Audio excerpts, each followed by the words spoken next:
Ladies and gentlemen, mga kababayan, let us all please welcome His Excellency Perfecto R. Yasay Jr., Secretary of Foreign Affairs of the Republic of the Philippines. The Secretary is accompanied by Madam Cecil Yasay, Consul General Marichu Mauro, and the rest of the Philippine delegation.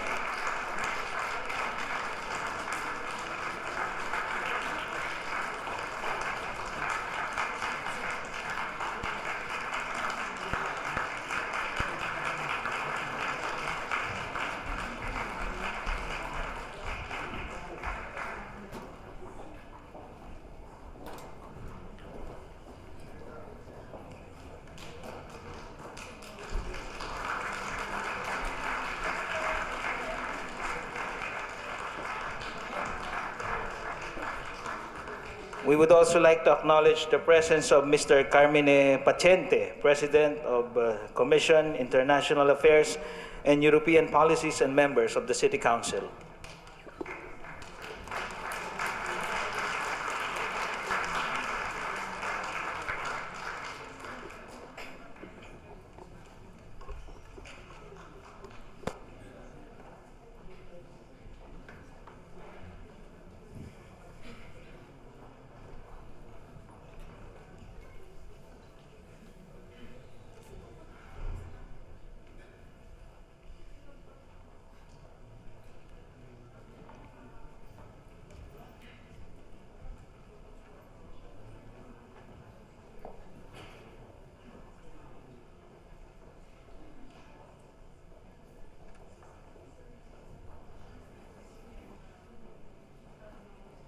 Pwede muna tayong umupo, sandali.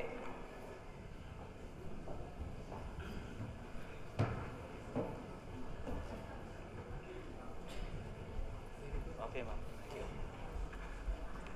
Magandang hapon. Okay ba kayo? Maraming salamat sa pagpunta, ha? Oo, maganda ba yung venue natin? Yes, we would like to thank the city government of Milan and the Archdiocese of Milan for giving us this venue. Maraming salamat sa pagpunta, ha? Sige, nag-CR lang. Oh.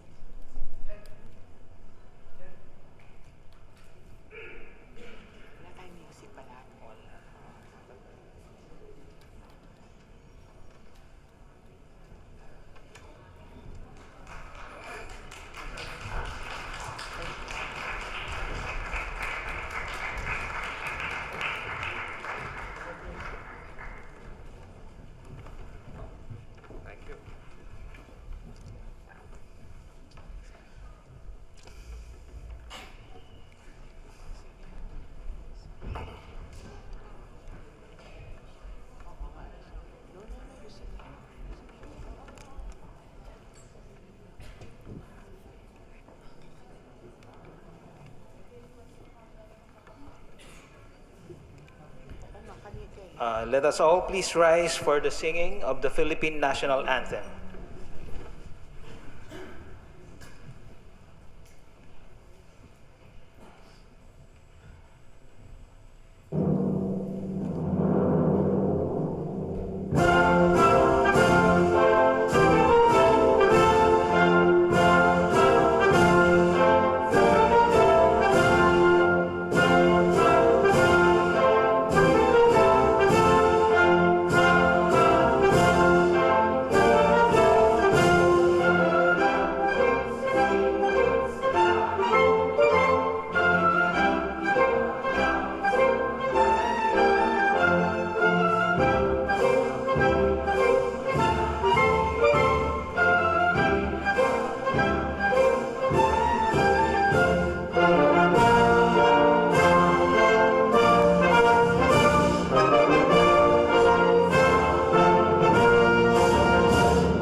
Let us please remain standing.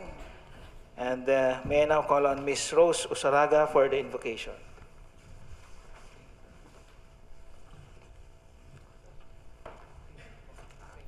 Let us all bow our heads. Dear Lord, as we gather here in the harbor of your safety, we thank you for fellowship and unity.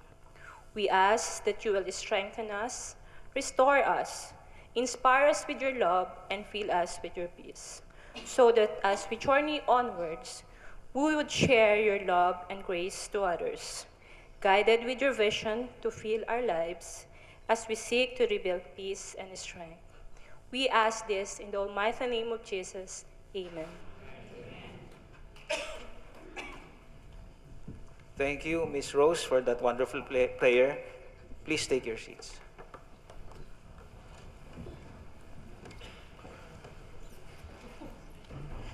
To give her a welcome address and to introduce our guest of honor, may I please call Honorable Consul General Marichu Mauro. Magandang hapon sa inyong lahat. Buonasera a tutti. I would like to acknowledge the presence of Mr. Carmine Paciente, representing the Comune di Milano. Mga kababayan, it is with the greatest pleasure that I welcome to Milan today our dear Secretary of Foreign Affairs, His Excellency Perfecto Yasay, and Madam Cecil Yasay. Welcome po, sir and ma'am. Benvenuti in Italia. Yan. I think I speak for more than 100,000 Filipinos in Milan and Northern Italy how much we appreciate your visit, Mr. Secretary. It warms our heart that you chose to grace us with your presence and deliver President Duterte's message to our dear kababayans. Sir, nanggaling po yan kung saan-saang sulok ng Italia para pumunta rito at makita po kayo.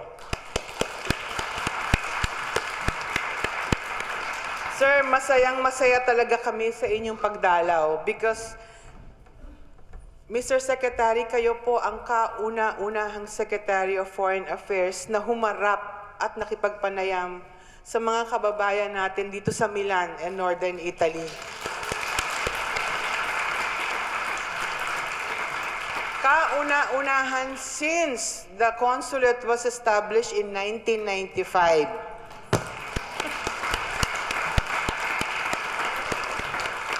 Sir, please allow me to introduce to you the very beautiful and very active members of our community. Meron po tayo dito sa lahat-lahat at meron din taga Firenze, Central Italy. Nandito si Mr. Roderick Ople. Alam niyo, sir, magaganda at mga gwapo ang mga Pinoy sa Northern Italy at no doubt about it.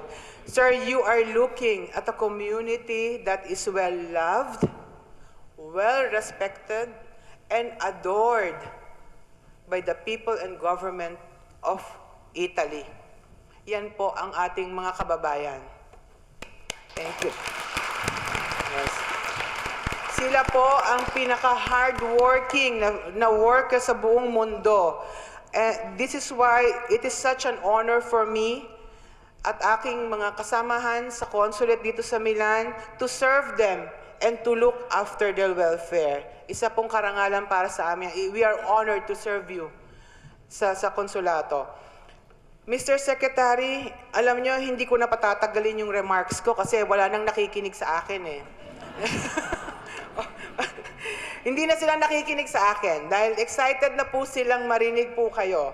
Our kababayans are now very excited and anxious to hear what you're going to say to them and deliver the message of our dear President, President Duterte. So, wala nang paligoy-ligoy pa, mga kababayan, ang ating ginagalang at minamahal na kalihim ng ugnayang panlabas, our dear Secretary of Foreign Affairs, His Excellency Perfecto Yasay, Jr.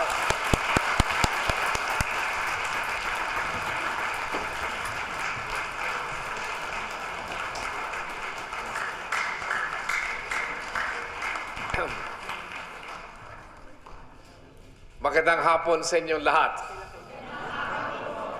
Maayong hapon yun sa inyong tanan. Maayong yun nga hapon sa inyong nga tananda, nga taga Iloilo, taga Negros, mga Ilonggo man. Okay. Well, let me just say good afternoon to you, sir, Mr. President. I am very happy to be here. Please sit down.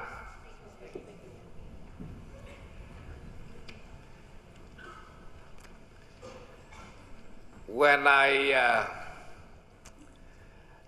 had this schedule to come over here, and the plan to come over here was hatched not very long ago, maybe around 3 weeks earlier,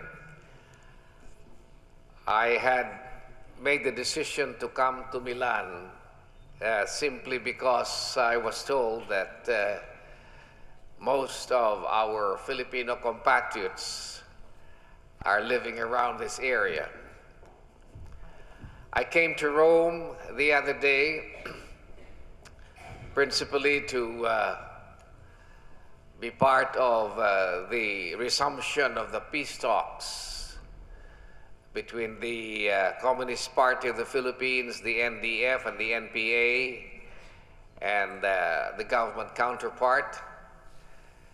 And we are very grateful for the Italian government for providing the place in Rome for this. But what struck me most was my visit and audience with my counterpart, the Foreign Minister of Italy, Angelino, what's his last name again? Alfano. Yeah. Medyo may senior moments na rin ako eh. Yeah, Angelino Alfano, very charming gentleman, very smart, had spoken very highly of the Filipinos. And he was telling me that one of the things that he hated the most, that gave him the most difficulty, was when his Filipino workers would go home and take a vacation to the Philippines. But he remarked to me more profoundly, and I did not quite get the full meaning of what he was trying to say, but he told me that he is confident that not too long from now, the second generation of Filipinos will excel in the leadership of this nation and of the community that they are in here in Italy. And from that generation will arise the next Prime Minister of Italy. Would you believe that? I did not, as I said, get the full meaning of what he was trying to say until I got here today, when I was informed that some of you are already assuming leadership positions in your community.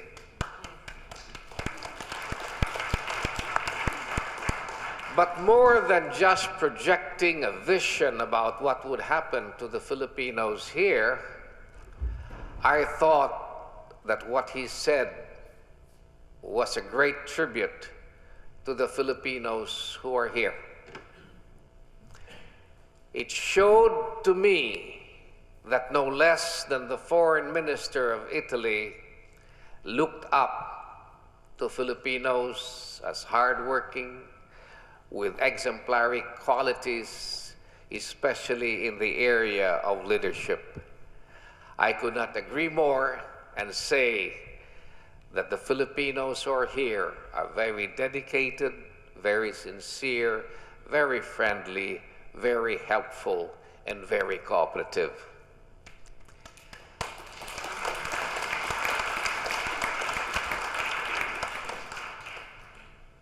Yung pag-alis ko sa Pilipinas, ang sabi ng ating Pangulo, the President of the Philippines remarked to me, When you go to Italy and you meet the Filipino community there, I wouldn't want you to speak as much. I want you to listen to them.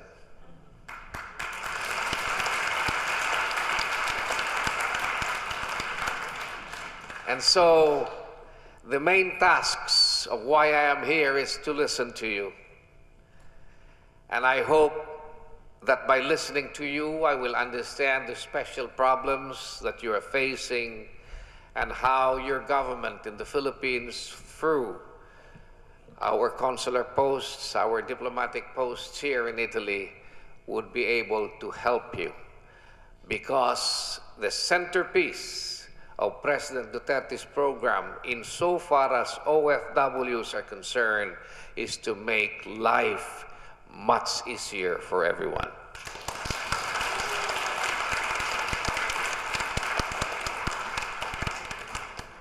When I assumed the office of Foreign Affairs Secretary in June 30 of last year, he told me that one of the things he did not like to see was the long lines of Filipino overseas workers right in our various consular offices in the Philippines and maybe perhaps in our posts abroad,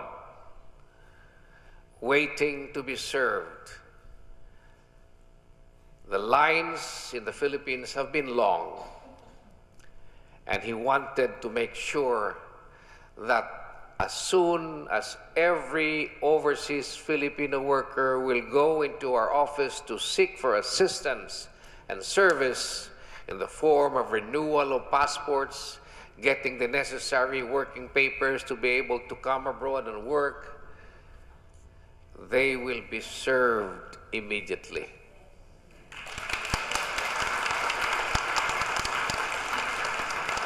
I need not emphasize that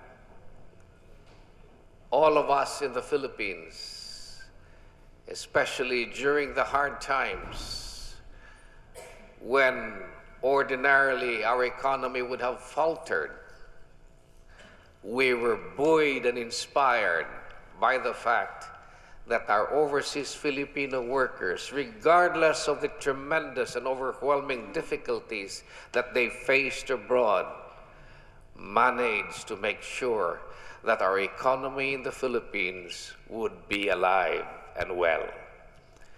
When many of our industries have faltered, our overseas Filipino workers continued in their small, humble way to remit their income that they needed so much here to their families back home, and that sustained us in our most difficult times.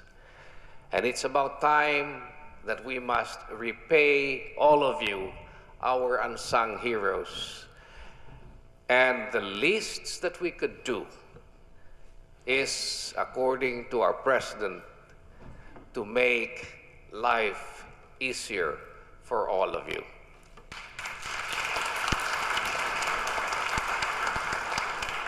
Since I assumed office, my marching orders was, one, streamline the passport application.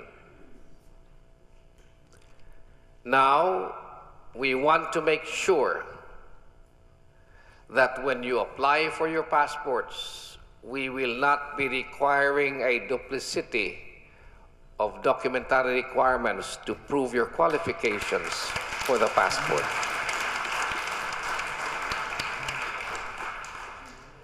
You go for notarial documentations or secure other forms of identity, we will make it easier for you without, of course, sacrificing the security aspects of issuing a passport. Alam ko naiintindihan nyo na hindi natin pwedeng abusuhin yung papadali natin sa pag-issue ng pasaporto, mga ibang dokumento sa inyo. At naiintindihan nyo na kailangan din ng ating pamahalaan na tiyakin that those who are entitled to the Philippine passports are those who are qualified for it. Otherwise, the security implications, the nightmare that we would be facing will be something very difficult to imagine.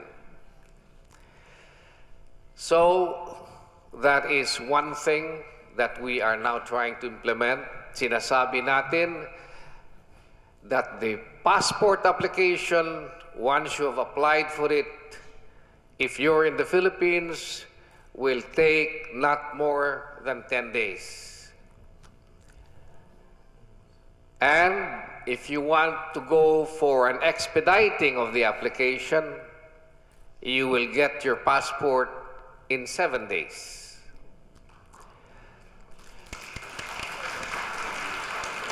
But let me tell you quite frankly, when we assumed office, there had been problems that we have inherited from the past that make it very difficult for us to fulfill and to make sure that the promise that we are giving to you can be made, can be addressed, can be delivered. We have problems with the company that prints our passports in the Philippines for one reason or another, but we are trying to solve it. We're trying to manage it. We have problems even in the Philippines insofar as scheduling online appointments for you to apply for passports. Here in Italy, here in Milan, and in Rome, I'm happy to say that it is not as difficult as many of our Filipinos in the Philippines who apply for passports. Pero yung delivery, dahil yung mga pasaporte na kailangan ninyo, ay kailangan ipiprint natin sa Pilipinas. We have a new secured plant facility in Lima, Batangas. May namimit ako sa inyo dito ng taga Batangas. Doon po ginagawa yung ating pasaporte ngayon. Dahil bago pa, marami mga problema tayong na-encounter, but we're trying slowly to smoothen it. You know, one of the very important things that all of you must appreciate, for one reason or another, some people attribute it to the betterment of conditions or betterment of opportunities. The applications of passports now in the Philippines total to something like 3 million every year. It is therefore very important that our printer in Lima, Batangas will be able to deliver every day between 11 to 16,000 passports that will be immediately delivered to the applicants. Unfortunately, because the system is new, there are certain kinks that we are encountering. For the past few weeks, the printing and delivery of passports have been reduced to anywhere between 4,000 to 6,000. Before I left, tiniyak ko po at kinausap po yung ating Pangulo na yung problema na yan ay malulutas within the next 2 to 3 weeks. Ginawa na namin ang paraan, and I hope that when I get back before the end of this month, I will be able to implement a new system where we will be able to deliver as expeditiously as possible your passport requirements. 10 days after your application, 7 days if you expedite, and hopefully because you live here in Milan, we will also speed up the process of making sure that the delivery from the Philippines to here in Milan or in Rome will not take more than 2 weeks.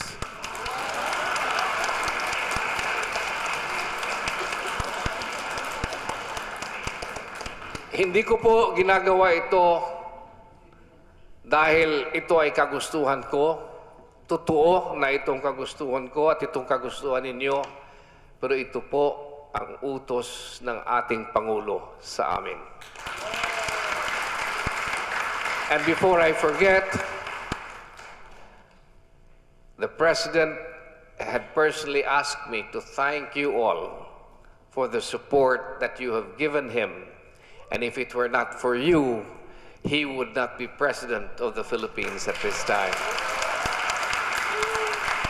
He knows that 65% of the Filipinos who are here in Italy voted for him during the last election.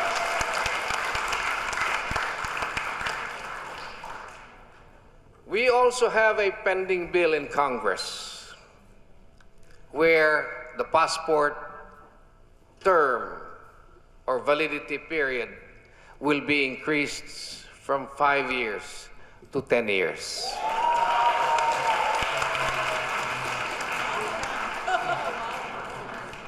We already have gone through the hearings in the lower house and in the Senate, and we would hope that within the next 2 months at the most, that bill will be enacted into law and the President will sign it as soon as possible.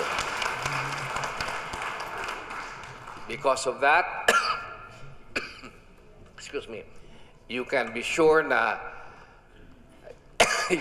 excuse me, you will not be going to our consular offices as often as you would like. I know that for some of you it will be difficult and inconvenient, but it is precisely the purpose. We know, and we're doing this particularly for all of you overseas Filipino workers. We have other tourists who will also probably need a longer period of time, but they are not as much concerned of extending the validity of the passport from 5 to 6 years as much as you overseas Filipino workers would want to. Lalo-lalo na yung nasa Middle East, nasa mga ibang bansa na napakalayo yung lugar ng kanilang tinatrabahuan sa consular posts natin.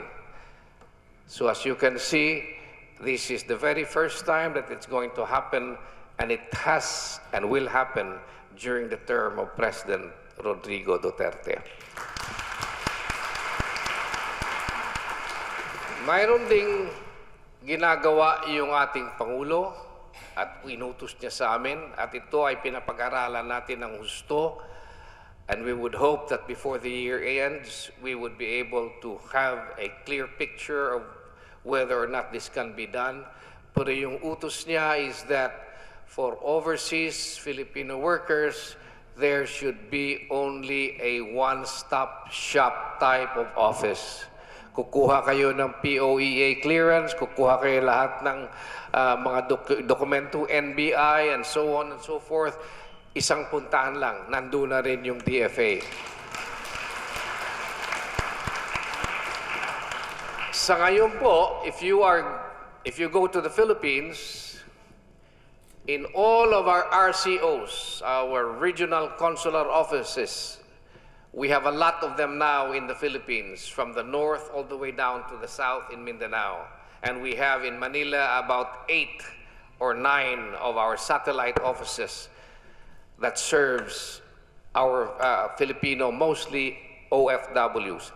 Mayroon po tayong tinatawag na special lane para lamang sa OFWs. Sometimes you will not be able to set your own appointments because napakahirap po, may backlog pa sa appointments. Sa ngayon, kung pupunta kayo sa computer sa Pilipinas, mag-set kayo ng appointment, aabutin kayo ng mga March 15. You apply now, March 15 pa yung appointment nyo. Pero kung OFW po kayo, pipila kayo diretso, medyo mahaba-haba na yung pila ng konti, pero pwede kayo mamimili kung saan nyo gusto pumunta. Kung mas maiksi ang pila, doon kayo pupunta. But when you arrive there, you can be sure na hindi magsasara yung opisina habang nandun kayo hanggat hindi kayo maservisyohan.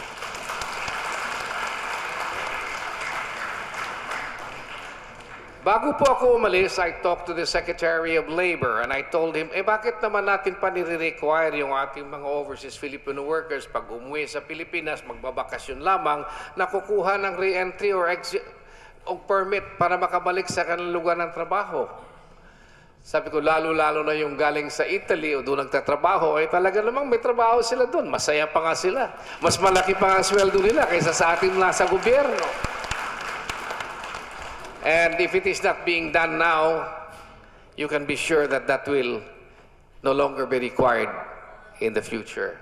Ang magiging problema lamang ay yung sa Middle East, no? Dahil marami talagang they have to obtain a clearance to go back because many of them do not have really jobs in the place where they're going back. Medyo many countries in the Middle East, because of the slump in the price of oil, have been undergoing a lot of economic dislocations at nahihirapan po. Sa Saudi Arabia lamang ngayon, we have a total of 16,000 Filipinos who are out of work. Yeah, and we try to repatriate them at the expense of government because we have funds for this purpose. Kung nangangailangan sila ng pambayad ng kanilang pamasahe, na wala sa pamasahe, we will give them. May pocket money pa. Mayroon pa mga medical na benefits kung hindi pa sila makauwi kagad because they're sick.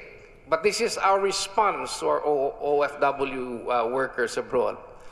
The problem is, fortunately or unfortunately, napakarami po sa kanila ayaw pa rin umuwi maski na walang trabaho. Dahil nahihirapan sila.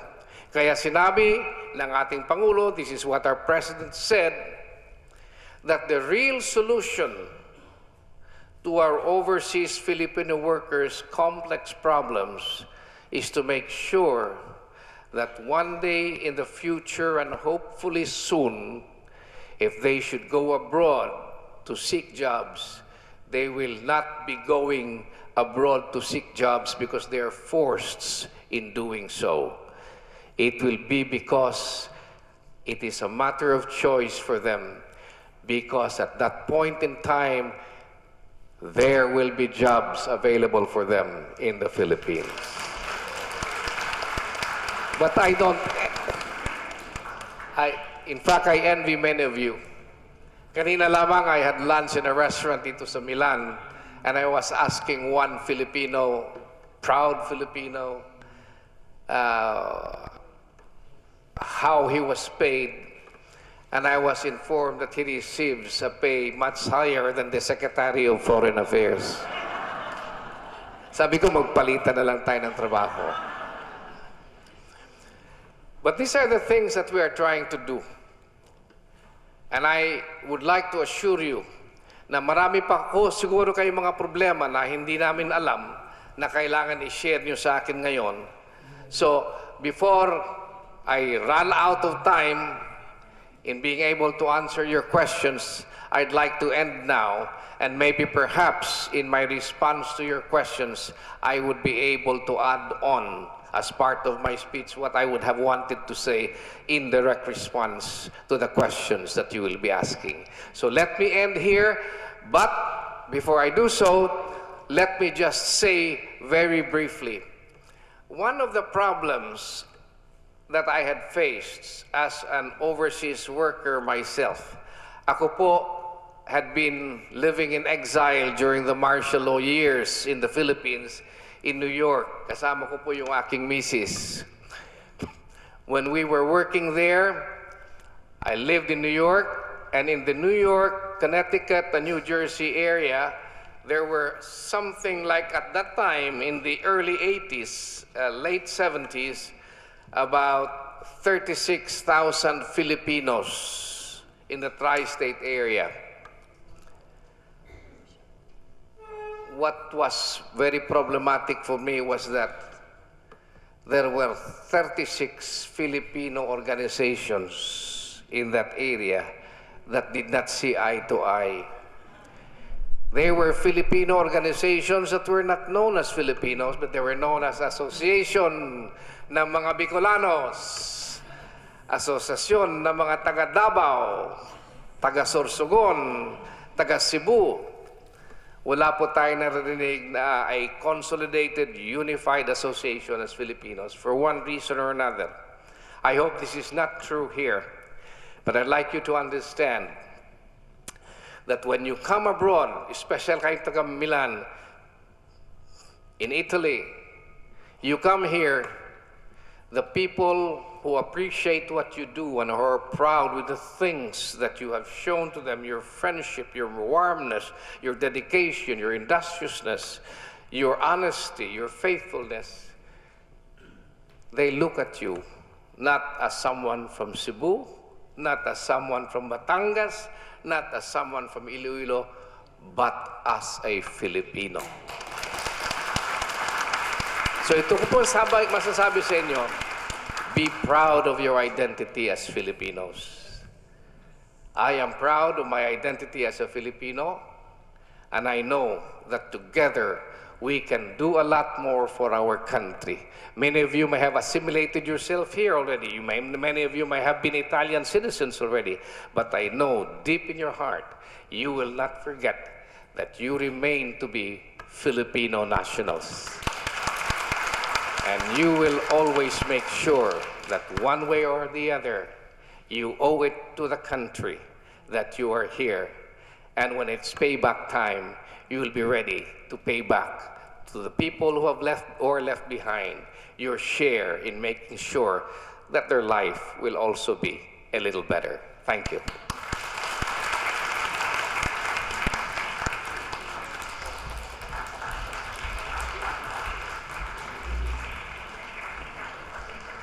Thank you very much, Mr. Secretary, for that wonderful, enlightening, and very reassuring message.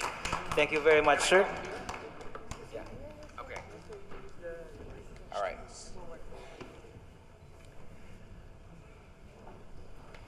So I'm ready to answer your questions if you have any.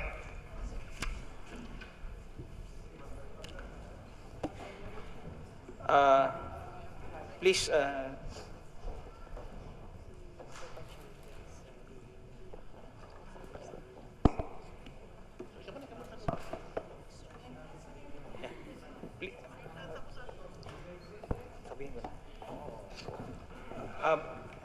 Mr. Secretary, before we acknowledge the question, we would like to announce that Mr. Pachente is now leaving. Thank you very much, sir, for joining us.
Thank you very much, sir. Madam.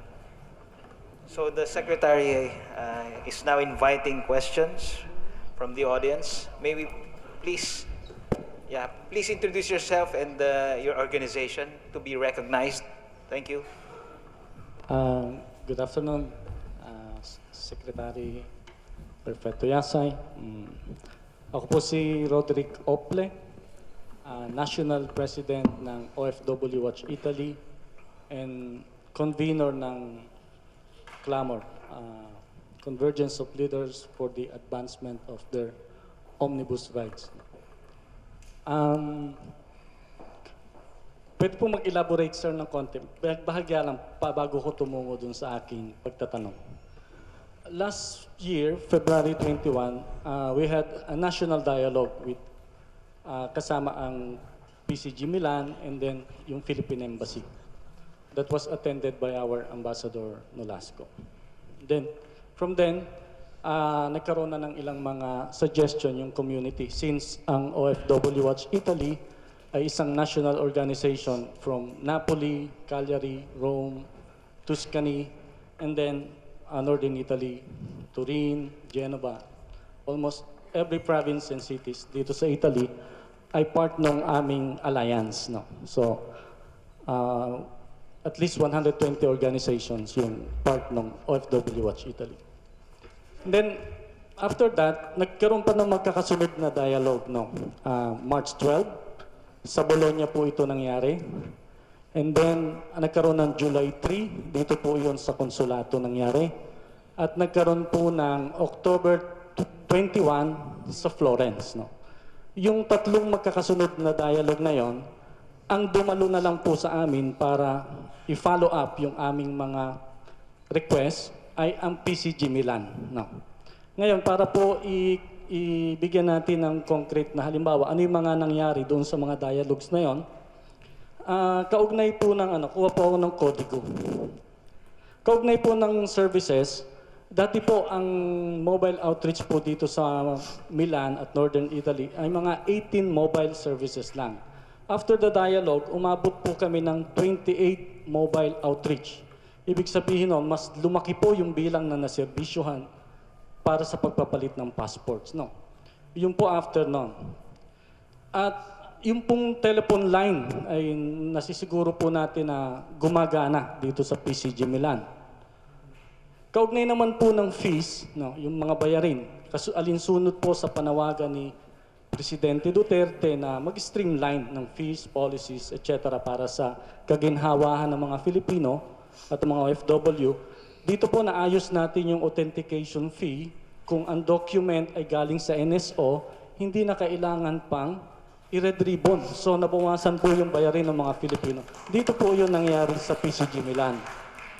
Tapos po niyan ay marami pang ginawa. No? Kaugnay naman po nung sa community, nagkaroon po ng magkakasunod na dialogue sa Bologna, Modena, Turin, Northern Italy, Genova, para po pakinggan kung ano yung gusto ng komunidad. No? At masigla po yung participation ng mga community dito. Sa bansa, para naman po sa ating bansa at sa mga kababayan dito, na i-launch po natin yung agad, no, sa pamumuno po ng PCG Milan, yung Action Group Against Drugs. No? Dahil alinsunod pa rin po sa panawagan ni Presidente na magkaroon ng information drive against drug, no? Ganyan. At kaugnay naman ng pambansa uli ay sa 22 po, mayroong joint forum ang OFW Watch Italy sa pamumuno ng PCG Milan na in-invite po natin si Secretary Bello para po inform niya ang community sa nangyayari sa peace process na yan, no? Na usapin. No? Ang gusto ko... This coming Sunday. Yes, Secretary. Ang gusto ko lang pong sabihin, after ng February 21, wala na po kaming dialogue na nangyari sa pagitan ng Philippine Embassy. For what reason po, yung last invitation namin sa kanya ng October 21, hindi na po nagpadalo ng kahit isa from the Philippine Embassy. Meron po isang nag-volunteer, yung pong Polo, labor attaché po natin. Go ahead, please. Yeah. Okay, sir. Yun lang po yung aming situation. At sa totoo, sir, hindi po invited ang Cagliari, ang Napoli, at kami, ang particular, ang OFW Watch Italy, sa naganap na talakayang kahapon. For what reason, we still don't know. No. Kaya po, natutuwa kami, kinumbida ako at yung aking mga kasamahan dito sa Northern Italy na dumalo sa talakayang ito. At nagpapasalamat po kami sa inyo at kay Ma'am Marichu. No? So ito na po, yun po yung situation. Kung gusto po nating mag-elaborate pa, pwede po siguro kung mas private o dito na rin. Pero ito po yung tanong ko, kaugnay po ng passport, natatandaan ko po dun sa isang interview nyo, Secretary, nabanggit ninyo na from BPO ay nalipat sa APO printing yung passport at ang tunay na halaga niya ay 650 pesos. No? Nagbabayad po kami dito ng 54. Ang 650 pesos po ay more or less 10 euro. So, natutuwa po kami na magiging 10 taon na yung visa niya.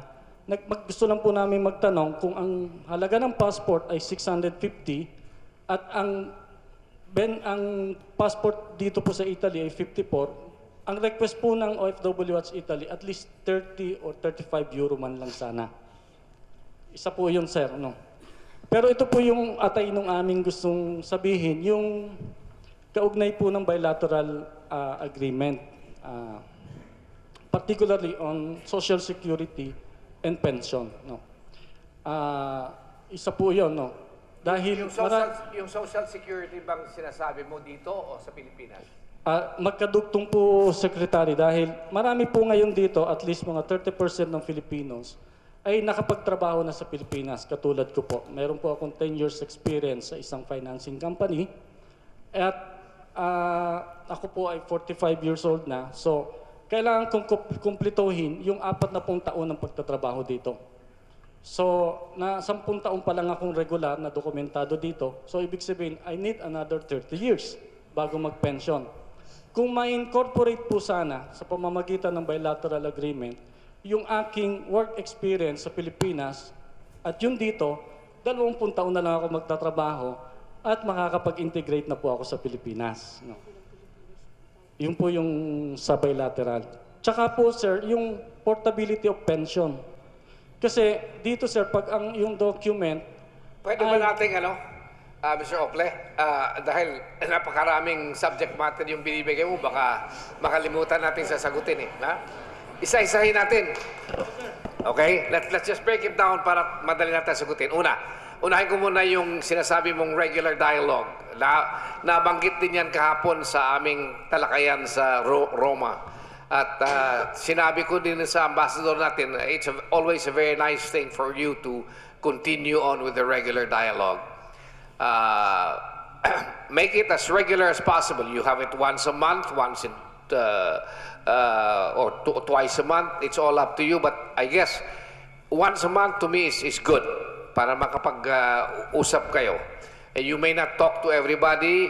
You could talk to the leaders and they will take the responsibility of disseminating whatever has been discussed and whatever action has been decided to be taken to the rest of the membership. So, yung dialogue na yan at least will continue. Ako, alam ko, walang problema kayo dito sa sa Milan dahil our Consul General here is always very accessible. Okay. Yung passport na sinasabi mo, binabanggit mong price ng passport, ay totoo po yan. Ako I commiserate with you. Hindi ko lang binanggit na ito sa iyo, but this is one of the problems I'm having in the Philippines. No? Dahil dati-dati, nagpiprint ng ating passport yung Bangko Sentral. Yung Bangko Sentral po ay talagang napaka-qualified mag-print yan ng passport because the passport is the most secure and important document. It is as important as our currency. Kaya yung pag-print ng pera natin ay taga-Bangko Sentral din because it is very secure. May mga watermarks yan, may mga security features. Ibigay mo yung printing ng currency to anyone else, magkakagulo. Ganon din sa passport. But for one reason or another, as early as 2014, ay pinuwersa ng mga politiko na wag na itutuloy ng Bangko Sentral ang pagpiprint ng passport dahil ibibigay sa isang kompanya na isang government agency na wala namang competent, walang equipments, walang everything, no? But anyway, yun pala, ang plano nitong government entity na ito, pag natapos yun, i-subcontract nila yung printing ng passport to a private agency. Alam mo, when it is contracting of services between one government agency to another, ayon sa batas, wala ng bidding yan dahil gobyerno yan, so wala ng bidding. So, na-award yung kontrata sa isang company na government entity rin, walang bidding, pero sinab-contract nila sa private entity, bawal yan sa batas. Sinasabi, once you are awarded this kind of a contract without any bidding, you could not subcontract it to a private entity. Po na subcontract ito. And for one reason or another, ang singil ngayon is 830. Okay? Ni-review ko yan when I assumed office. Tinignan ko. napansin ko na if you award the printing of a passport to a private entity, ang presyo lamang noon talaga will be 550. So, magiging 650 yun na ang kita ng printer sa isang pasaporte. So, 650 to me was okay. I agreed to this company printing the passport on condition that by December 31, babaguhin nila yung sistema. But in the meantime, I arbitrarily reduced the price from 830 to 650.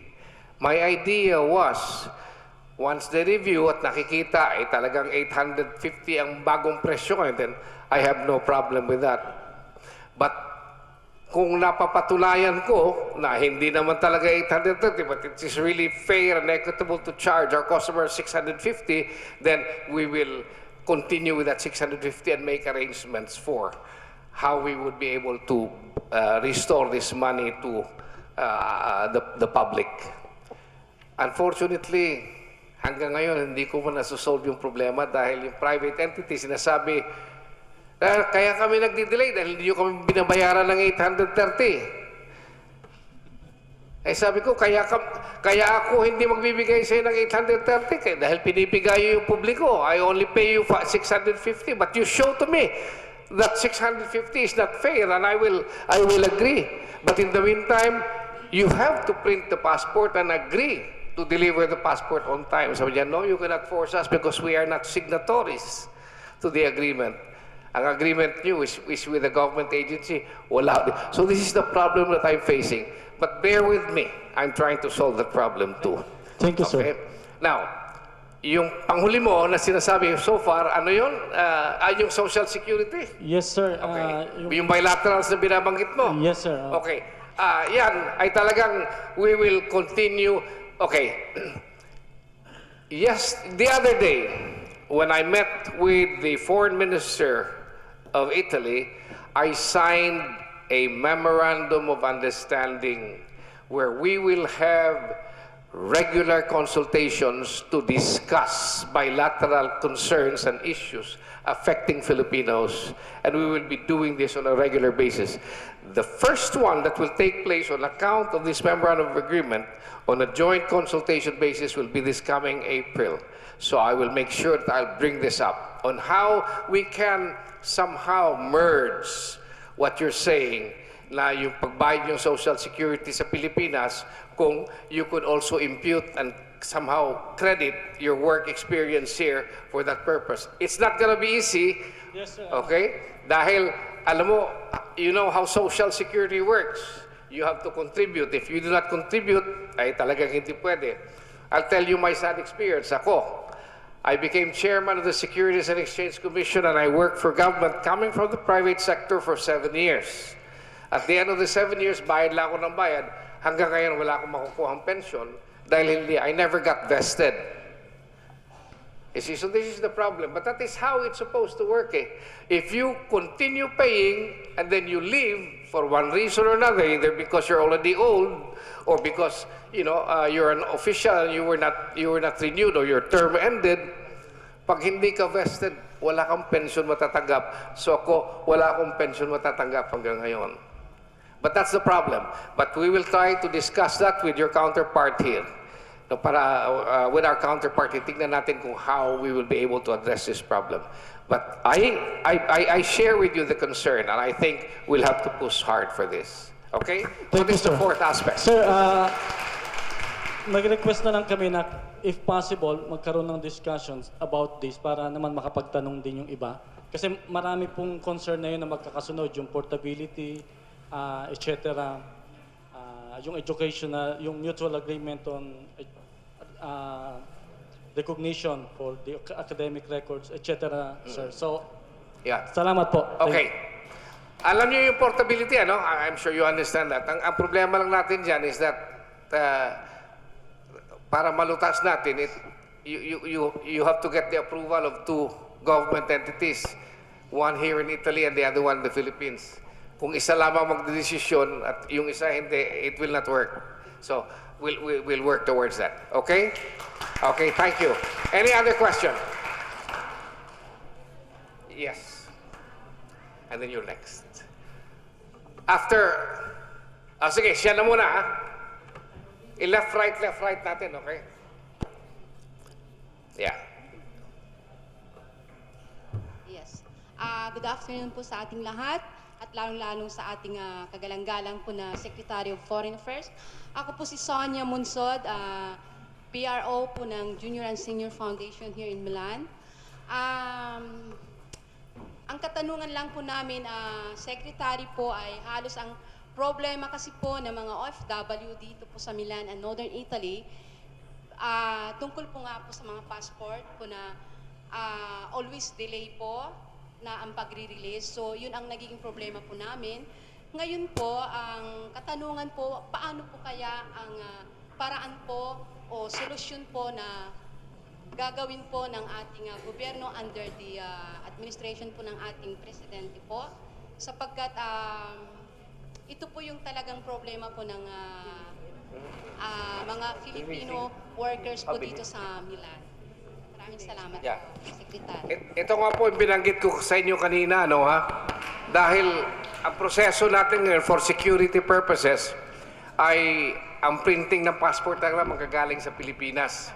So yung printing ng passport, binanggit ko na rin sa inyo kanina na mayroon tayong problema dahil mayroong bulilyasong ginawa, mayroong Yasay ginawa yung ating previous DFA people at saka yung printer ng gobyerno, yung PCO ngayon, no?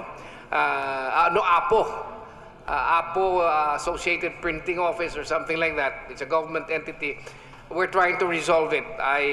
In fact, ngayong 22, next Monday, magkakaroon ng cabinet meeting. Yung aking undersecretary, I instructed him to sit down with me in the cabinet meeting with the president and tell the president in that cabinet meeting kung ano yung solution ko. And if the president will adopt it, and I do not see any reason why he will not, then at least I can do something now to speed up the process so I can address your question. But let me tell this to you, no? Kahit na sa ibang bansa, you go to the United States, you even go to Japan, you go to Malaysia, you go to Indonesia, lahat, it will normally take about 10 days, normal. Kung you're out of a territory na kailangan i-mail pa yung services, the longer will be the waiting period. You know? But we are trying to resolve this. I think it is fair for us to give a commitment, especially for you coming from Italy, na the entire process should not take more than 3 to 4 weeks. Maximum na yan. And we are going to target that. No, alam ko yung daily rin binabanggit mo, minsan umaabot na more than 1 month, umaabot ng 1 month and a half. No? At hindi problema ng consular office yan eh. Dahil ang problema talaga sa Pilipinas. No? So, but again, I'm hearing you. I promise you, I will solve this problem. Okay? All right. Sige. Next question. Dear Honorable Secretary Yasay, benvenuto, welcome in Milan. I am Annabel Mayo, founder and president of Icolori del Mondo ADA Association. Currently, I'm also elected at the second time around councilor and treasurer of the second degree association Mondo with 117 co-ops and associations in whole North Italy. I would like to share you a copy of my association's resume, the fruits of almost 30 years of collaborating with governments, institutions, both Italian and our host country. We've done a lot of dialogues, forums also, but it is between regional in Europe and international, as well as cooperating with different universities, and we are giving also accommodations to our youth. Okay.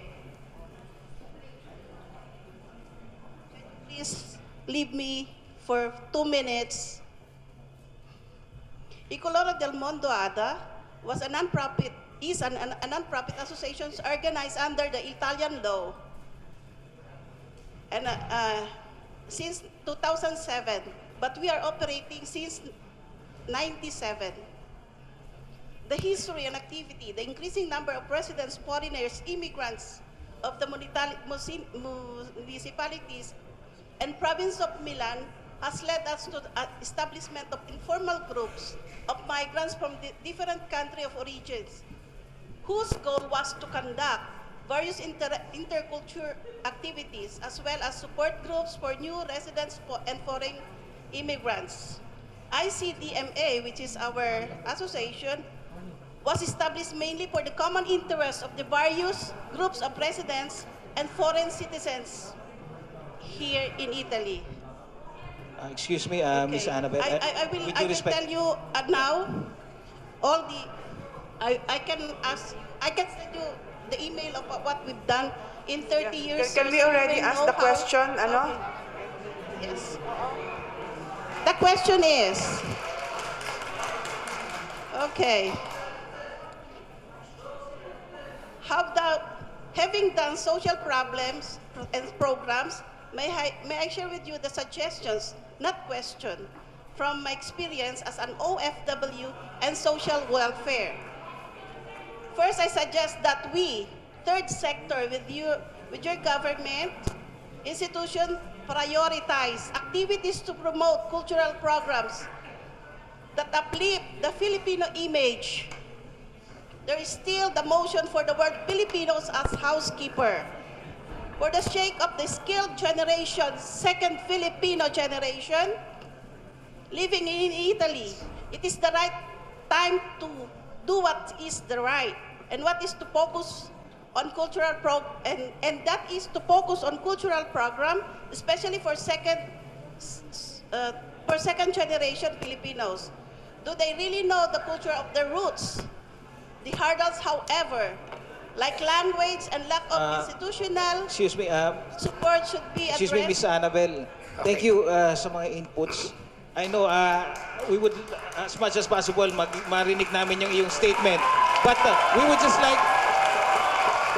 like those who are giving statements, please be direct to the point. Limited lang ang ating oras, no? Okay. Another suggestion, I do not know. Another suggestion is using the international birth certificate. Okay, ito, That para will sabihin lead na natin, us- I apologize. I don't mean to be disrespectful, but I think in order for us to be more effective in addressing your concern, no? If you're are you listening? If you want to be more efficient in our response to that concern that you have, let me tell you, I agree with you 100% that we have to ensure that cultural programs must be promoted. Okay, this is very important. In fact, that's one of the pillars of what we're doing here at the Department of Foreign Affairs. We pursue political security amongst countries. We pursue people-to-people contact, economic and social relationship. And the fourth, or the third, social and cultural, is a very important pillar that we are trying to pursue. A suggestion ko, ma'am, itong mga concern na ito, and I'm not downplaying them, they're very, very important. My suggestion is if you can articulate them either through the consulate or I would suggest if you would like, you write to us at the DFA to make this, yeah. So we will be able to address these concerns that you're trying to raise. Huh? I don't think, however, this is the proper forum for that because we have really very little time. Let's give chances to others. But I appreciate your concern, and don't worry. If you will put down in writing, I will personally, Ms. Mayo, I will personally make sure that I will respond to what you would write. Send it to the Congen, and they will forward it to me, and I will respond to it right away. Okay, next question. Yes, Magandang ma'am. hapon po. First, welcome po. At kayo po ay nahaharap sa masisipag na Pilipino dito sa North Italy at sa Central. Laarne Silva po from Sugo ng Asociazione Donne Filippine from Padova, Italy. Sir, kami po ay nagpapasalamat sa inyo sa pamumuno rin po ng masipag naming Congen. Alam po namin na masipag din. Question po, sir. Marami pong batas na pa-apply na po, na ginagawa na po sa Pilipinas, na minsan po hindi po namin ma-acquire dito dahil po Siyempre, alam din po namin na kakulangan sa teknolohiya o minsan po, direct to the point, halimbawa po may problema sa pangalan. So, kailangan po umuwi pa kami para po magpa-change ng name o kaya po annulment. Yun ho bang mga ganong bagay na by law po, kailangan pa po namin umuwi para ayusin. Hindi po madali para sa amin ang umuwi, humingi ng bakasyon sa mga employers po namin para lang po mag-ayos ng mga pangalan kasi may kukuhanin pong anak o nanay o tatay tapos may mga problema lang po mga ganung bagay. Secretary, tinatanong ko lang po sana kung ano po kaya ang maitutulong niyo po sa amin para naman po hindi po naman kami kailangan pa umuwi para ma-address ang mga ganitong problema.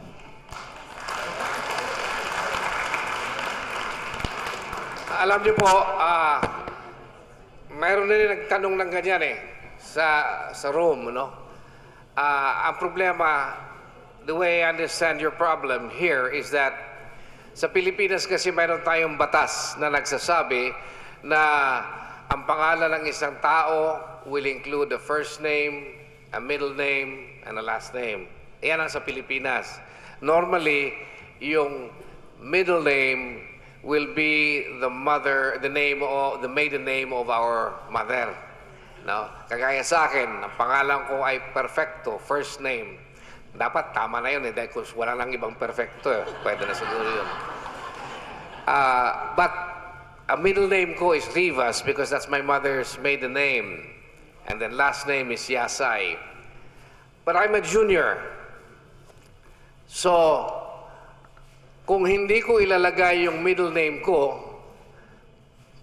people will mistake my name to be that of my father.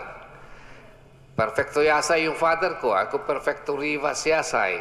So, ganon. So, I share that same problem. Pero sa Pilipinas, wala tayong problema. Dahil gano'n naman talagang batas at yun ang sinusunod natin. Kaya yung passport natin will always be the name that appears in our birth certificate, which really includes already our middle name. Ang problema dito sa Italy, yung batas dito ay hindi nila nire-require yung middle name.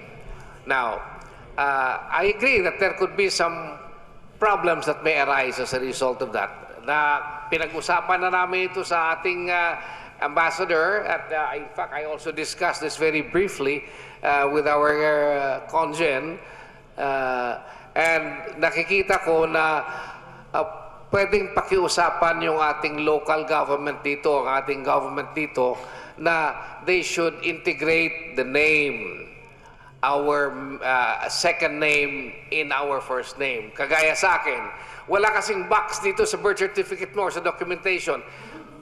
First name, Perfecto. Surname, Yasay. Walang box na middle name, di ba? Kaya yun ang pangalan. So, sa aking suggestion, para hindi magkaroon ng conflict sa pangalan natin, maybe we can again restore what was already, I understand, accepted by the government here na pag sinabing first name, Perfecto Rivas. Di ba? And then last name or surname, Yasay. So, this will be a matter that I will be discussing in a bilateral consultation that I'll be having with the Italian government. The first one of this consultation will take place this coming April.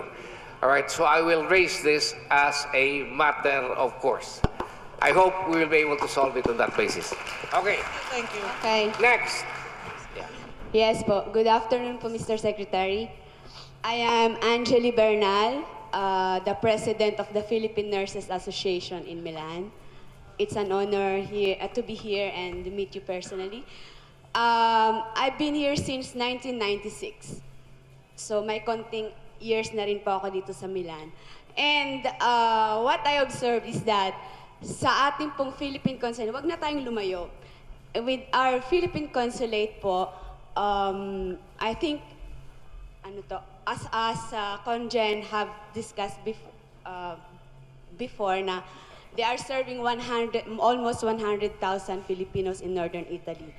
In the Lombardia region, we are almost more than 40,000 Filipinos here in Lombardia.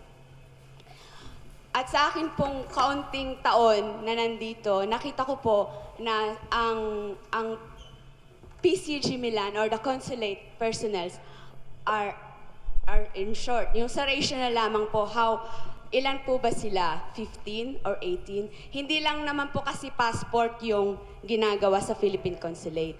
There are other processings na ginagawa. Merong mga weddings yan, merong mga authentication, may mga translations, and any other documents aside from renewing your passport. So, my question is there any possibility that the workforce of the Philippine consulate should be increased? Pinag-usapan din namin yan ni Conjen Itsu, no? Kanina lamang dahil talagang I recognize that as a problem. I'll tell you, as a matter of factly, nagka-approve lang ng Kongreso on the President sign our budget for 2017. This budget was prepared during the previous administration, and when it went through the hearings this year, the budget of the Department of Foreign Affairs was reduced by at least 59 billion. Malaki po ang binagsak for one reason or another. Napakahirap po maglagay ng additional positions. Lalo-lalo na sa Department of Foreign Affairs. Kailangan ilagay mo yung item dun sa budget mo. Now, dahil nasa budget mo yun, naka-itemize yun sa budget mo, mag-hire ka doon. Pag dinala mo yun dito, hindi lamang sweldo ginasikaso mo, pati na yung accommodations and other related mas malaki ang magagastos dito. So I was telling our congen, marami tayong mga other functions because of certain special concerns related to OFWs, kagaya yung assistance to national funds, yung mga legal assistance funds pag nagkakahirap-hirap yung ating mga OFWs and have problems, no? And then yung tinatawag nating mga distressed families na sometimes it is necessary for our consular officials to move around to find out who are these Filipinos. You know, they do this in addition to the regular consular work without any additional pay, and it dissipates and it spreads themselves too thinly in the performance of their functions. But I have already asked the congen to be a little bit more creative in telling us their needs. Maybe if they could come up with local hires who could do the job here, and it will be less costly, and we will source the salaries from the special funds that are available for as long as the functions will directly assist the overseas Filipino workers on these funds that are intended for them, then maybe it will work that way, and that will unclog some of their functions. But we're working with her right now, and I told her to please give me a request for this, and I will act on it as fast as we can. So we're addressing that problem as well. I will be open for 2 more questions, ha? Okay, para magkaroon din tayo ng photo op, dahil gusto ko magkaroon tayo ng pictures, eh. Okay. Good afternoon, Tess. Your Excellency. Yeah. My name is Tessie Acuña, founder of the Filipino Blood Donors of Milan here, Secretary. First of all, I'd like to thank you for visiting us, and of course, the President of the Philippines, President Duterte, for giving this opportunity to talk with you. Because actually, I'm quite embarrassed because all those questions that I have in mind, you have already answered when you were speaking. For example, the duplicity of documents, because we have some personal problems about that. And thank you so much. For example, birth certificates, so which are required by the government in case of dual citizenship. If it's possible that the photocopy documents could be for example, with the sale of the prefectura, could be honored by the consulate.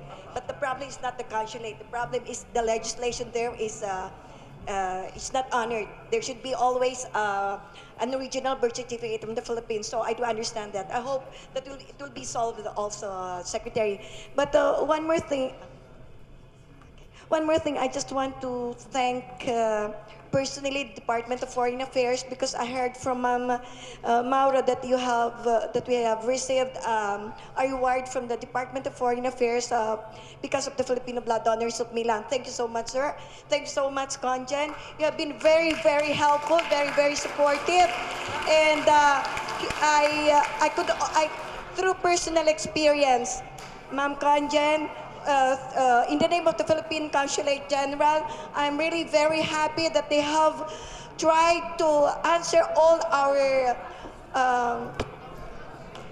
requests, our problems. They're trying to solve almost everything. Thank you so much. Okay, thank you. All right.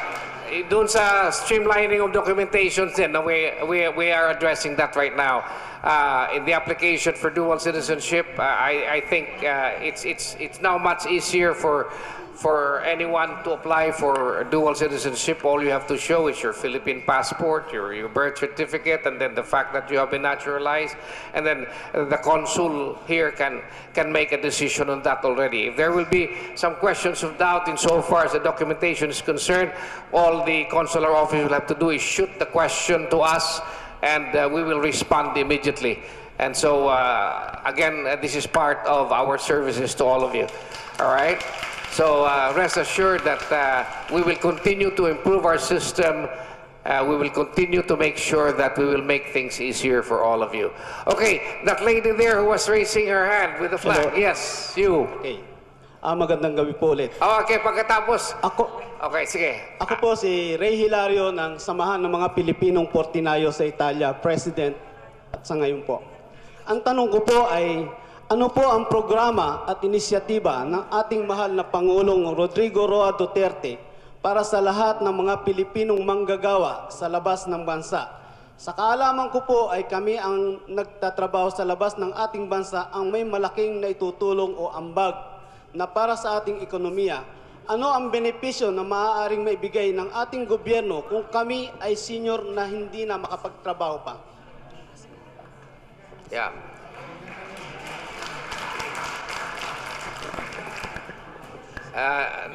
Napakabigat na problema yan, ano? Ganon din ang nagiging problema ko dahil I work for so many years sa Amerika. Pagkatapos umuwi ako sa Pilipinas, tapos ngayon matanda na ako. I'll be 70 years old in the next few days. And siguro mawawalan na rin akong trabaho kung anong tulong ng gobyerno sa akin. But the point here is this. There is no question na kayo na nandito. You have always been considered as our heroes. Unfortunately, again, pag mayroon kayong mga benefits here on account of the social services din naman na binibigay ng Italian government as a result of your being workers here, so wala tayong problema niyan. Going back to the Philippines, ito na lang, if you have problems here at hindi kayo makauwi, mayroon tayong fund for that purpose. You could not afford bringing the remains of your relatives because of some difficulties. We also have funds for this purpose. Or you ran out of job here, and you'd like to go home. Wala kang pamasahe and anything like that. We will not only provide for your travel expenses. We also will give you a certain amount to make sure that in the meantime na maghahanap kayo ng trabaho sa Pilipinas, there will be some amount that will be of assistance to you in the meantime. So, mayroon tayo, no matter what, there is always, government is always trying to see how they can help you. Ako, I welcomed our Filipinos who were held hostage in Somalia dahil inabduct sila sa barko, and they were there for the past 11 years or so, 7 years na walang ano. When they were released, we not only gave them what do you call this, a certain amount for them to tide them over in the meantime. But immediately, maraming mga companies, we made sure na we'll also hire them when they got to the Philippines. So these are many possible options that we can do. But I cannot just give you a general answer na itong gagawin ng gobyerno. Suffice it to say that we will always see what we can do to help you. You deserve the kind of help you need from government. Okay, I said yes to that lady in red. Yes, and then you'll be next. And that will be the last question, okay? All right. Hi, good afternoon, sir. Yeah. Ang tanong ko lang po kasi, may dalawa akong anak sa Pilipinas. Pinanganak sila rito. Ayaw po nilang mag-aral dito. Dati po ang Italian government hindi ganun kahigpit na kahit 5 years sila nag-stay sa Pilipinas, nakakabalik ang mga bata na walang problema. Ang problema ko po ngayon, di-require na dapat taon-taon na po bumalik ang mga bata na mag-report dito, which is very magastos. Ngayon wala po bang magagawa ang Department of Foreign Affairs na at least man lang habaan yung taon ng stay ng mga bata sa Pilipinas na walang problemang mag-stay rito sa na pwede pa rin makabalik po dito sa Italy? Yung mga anak mo ay nire-require na nandito. Hindi. Yearly magre-report po rito babalik. Dati hindi magre-report sila ganun dito. kahigpit. Dati kahit 5 years nag-stay sa Pilipinas, nakakabalik na walang problem. Kasi yan ang family reunification policy nila rito. Kailangan nandito sila. Kaya lang, ang problema ay gusto ng mga anak nyo na sa Pilipinas sila mag-aral. Kasi kung papag-aralin po kasi dito, balak din namin bumalik sa Pilipinas, ang mga bata hindi na namin ma-approve ng Italia dahil makukuha nilang Italian culture. Pag-uusapan natin yan sa ating bilateral consultations. I know, ako naging immigration lawyer ako sa Amerika. Okay, and I thank you, sir. tried to Thank you. resolve these kinds of a problem. Now, one of the things that we can probably ask the Italian government to allow will be if your children will just be going back to the Philippines for purposes of completing their studies, they could be given what is known as a permit to stay abroad to finish a particular education. I will talk to my counterparts for this in the next consultation and see whether this would be possible. But I see that as a possible solution to your problem. Okay? Thank you. Okay. Sa ating mong kagalang-galang na panauhin, His Excellency Perfecto Yasay, and ang kanya pong may bahay, si Ma'am Cecil, ang ating pong consulate staff, si Conjen and si Consul. Maraming salamat po sa pagbisita nyo sa Milan. Welcome po dito sa Milan. So, nung 2 linggo na po nakakaraan, nabasa ng Filipinos and Italians ang tungkol sa droga. 2 Filipinos lately ang involved sa drugs. So, ang question here is, what can overseas Filipino in Milan and Northern Italy do to contribute the present administration against illegal drugs campaign? Thank you, sir. Okay. The fight against illegal drugs in the Philippines is a fight to make sure that the Philippines will be drug-free. Sinasabi nga ng ating presidente, I will not ease or relent in this fight until all of the drug lords and drug pushers in the Philippines are eliminated. But the approach to the drug problem in the Philippines is twofold. We eliminate the source, and yet we extend a vigorous program to rehabilitate the innocent victims of the illegal drug trade. Now, your question relates to the Filipinos who are here, how you could contribute in helping the Duterte administration fight illegal drugs. I think for the most part, the most important thing that you must do is to make sure that your children will always be properly attended to so that they too will be spared the scourge of the illegal drug. If tayo, I will spend more time in advising our children, tutok tayo to make sure na bibigyan natin sila ng every opportunity to be more active insofar as productive activities is concerned para at hindi sila maboboard and so on. That will be one of the best things that we can do. Alam mo, even in the Philippines, the reason why we have a lot of drug addiction is because children become bored. Sometimes they feel that they do not have the parental attention, the parental love, and the parental guidance that they need, most importantly. And then they resort to drugs. Marami sila mga kaibigan who might be there already. So, you extrapolate on these kinds of a problem. But the main cause of why our children are lost to drugs starts from the fact that there is a breakdown in the unity of the family. And this is how we can address this problem here. Ito ang sinasabi ng ating Pangulo, when you go to your country abroad, be proud of upholding the name of being a Filipino. Be law-abiding. Comply with the laws in the local community that you're in, and the laws of your host countries. Of course, if you get into trouble, kami sa Department of Foreign Affairs, we will always be there to assist you.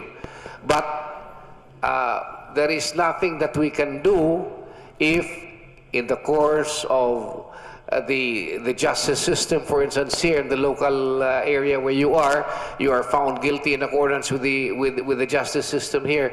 Hindi tayo pwedeng makapag-intervene into the domestic affairs. Dito, no, all we can do is to make sure na yung mga karapatan ninyo is properly recognized, due process is always upheld, and so on and so forth. But at the end of the day, you will always be made accountable for the acts that you commit. But it is very important that even as we are here, especially here in Italy, to work to better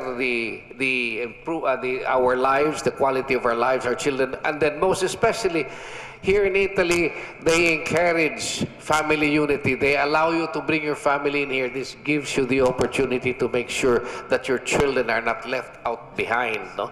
They will be with you, and this is an opportunity to make sure tutok tayo ng tutok sa ating anak. That is our best defense in the fight against illegal drugs.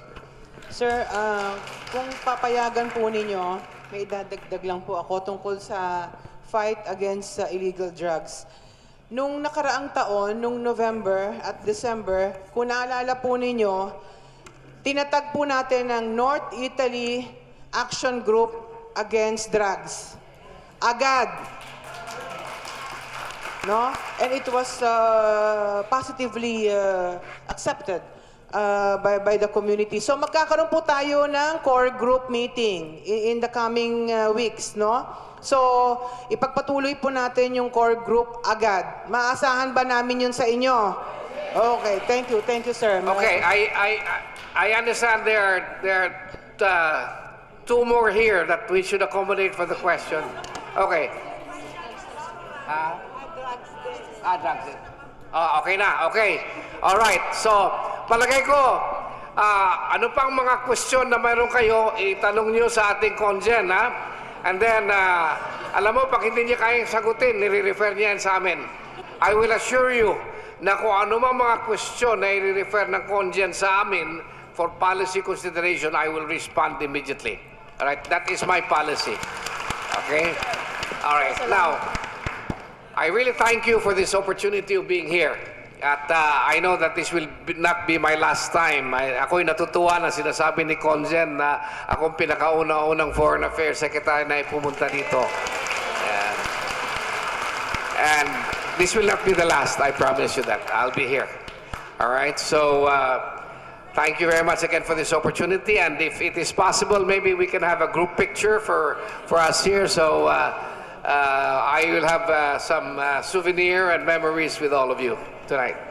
Thank you very much, no? Thank you very much, Mr. Secretary. Now I would like to invite Filipino community organizations for a photo op with Secretary Yasay, Madam Yasay, and the delegation. For an orderly photo op, we shall begin with the front row and then followed by the second row and so on and so forth. Thank you. First row muna, please. Okay. Ma'am, dito na lang. Tatanggapin lang namin mga pa. Mga 2 rows at a time. Yung sa first row muna, no? Pagkatapos noon, babalik yung mga nasa first row sa kanilang upuan, tapos yung second row naman. Tapos ganun rin, no? Uupo ulit, tapos third row.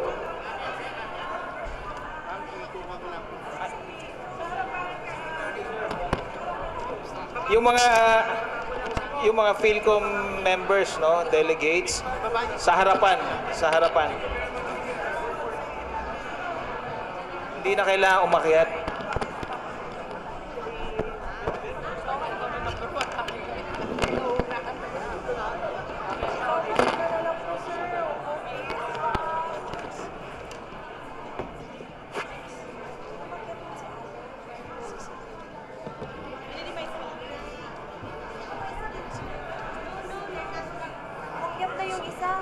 Pwede hong sa harapan lang, hindi ho kailangan umakyat. Sa harapan muna, first row, para mas maayos.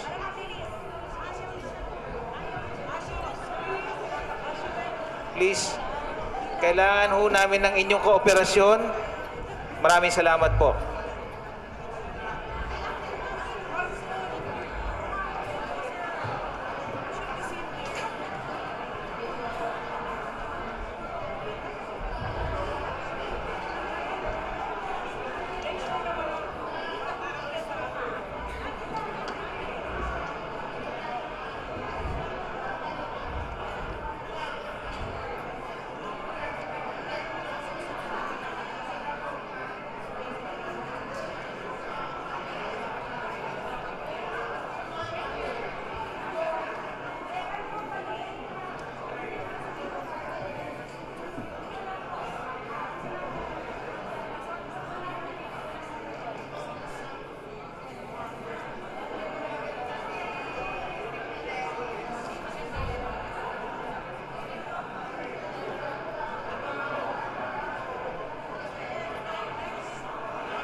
Okay, next row, please. Yung next row po, paki-ready na po.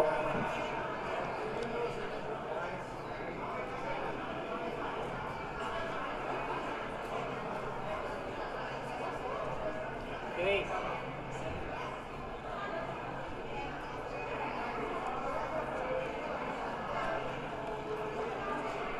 Okay, salamat po sa first row. Second row po tayo.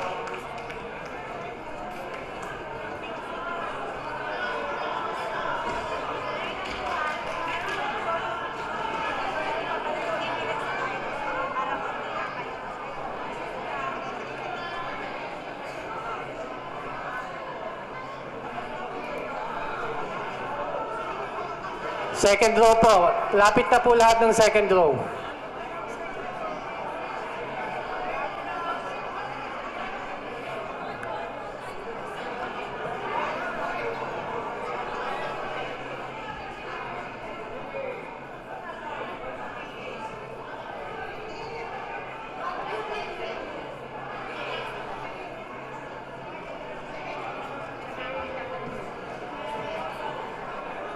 Okay.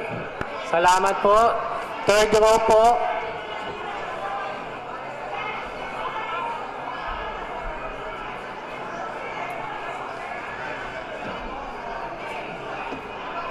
O, meron pa daw sa second row po. Yung mga hindi nakasama sa second row. Sandali lang po ito. Second row po.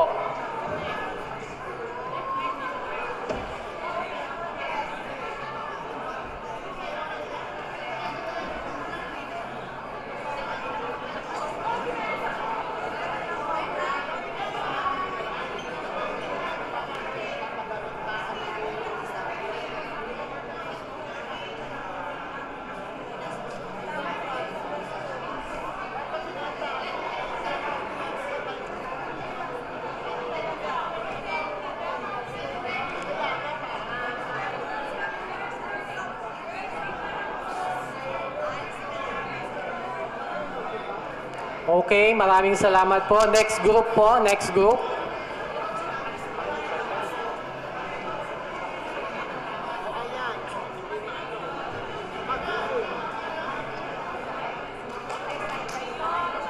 Third row, right, left, right, left. Anong row na yun? Parang maayos, kabilahan nito sa ang picture dito, ang tapos sa ganun.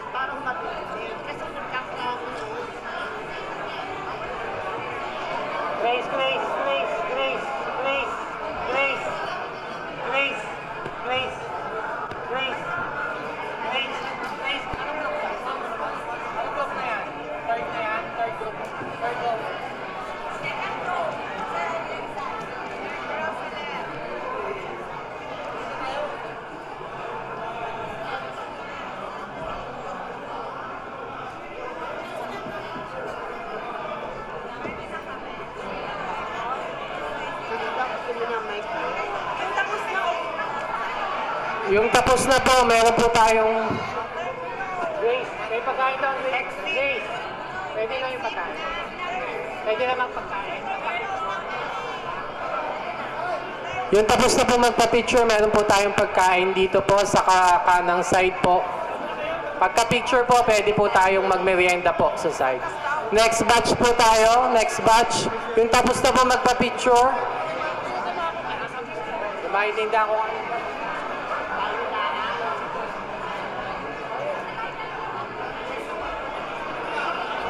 Sige po, bigyan po natin ng pagkakataon yung sunod na grupo.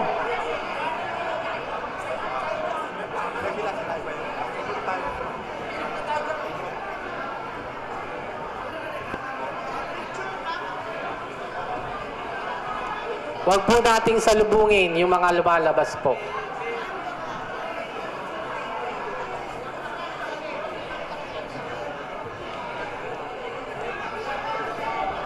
Hindi po per group ang pagpicture, kundi per lane, per row. Per row po, hindi per association, per row. Third row na ho ito, third row sa right. Next is third row sa left. Okay na? Third row sa left na naman. Hindi po, paalala, hindi per association ang pagpapapicture, per row.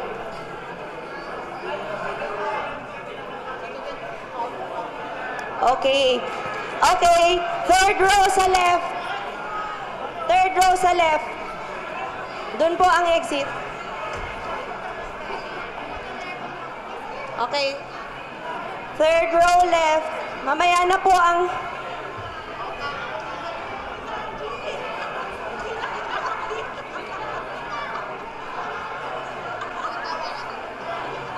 Third row sa left. Third row sa left. Yung tapos na po, upo na ho muna.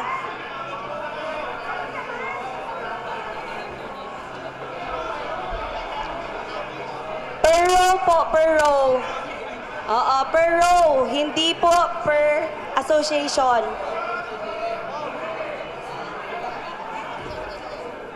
Okay, thank you. Dito na naman po. Exit. Dito po, exit na po.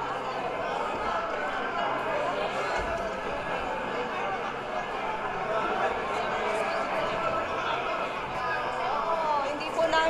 Sundin po natin yung per row para po orderly. Dito na po. Sorry. Nagagalit na natulak sila. Pero hindi umaalit. It's your turn. Genova?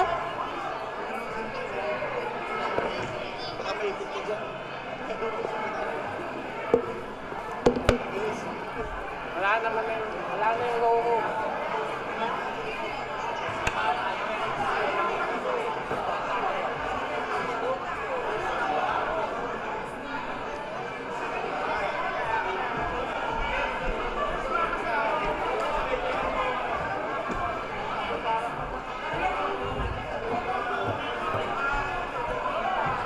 May I call on the consulate personnel, please help us here. Help us to give order here. Can I call where are the consulate staff? Saan yung mga konsulato? Nasaan? Oo. Tulungan nyo kaming mag-order dito, magbigay ng order.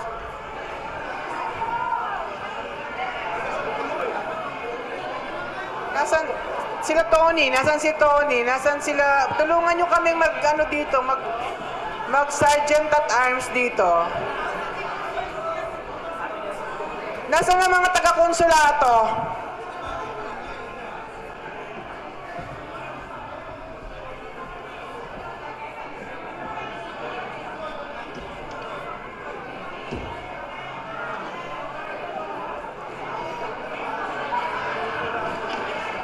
Okay, tingin na daw po sa camera yung badge. Pakitingin na po sa camera.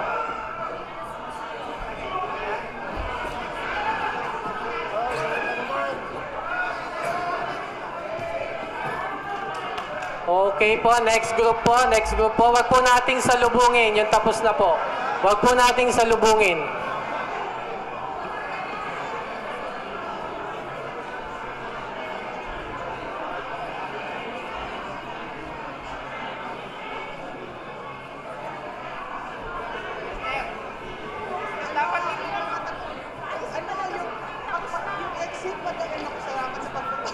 Yung mga tapos na pong magpa-picture, may pagkain po tayo dito. May merienda po dito sa right side po. Pwede po kayong magmerienda after yung magpa-picture.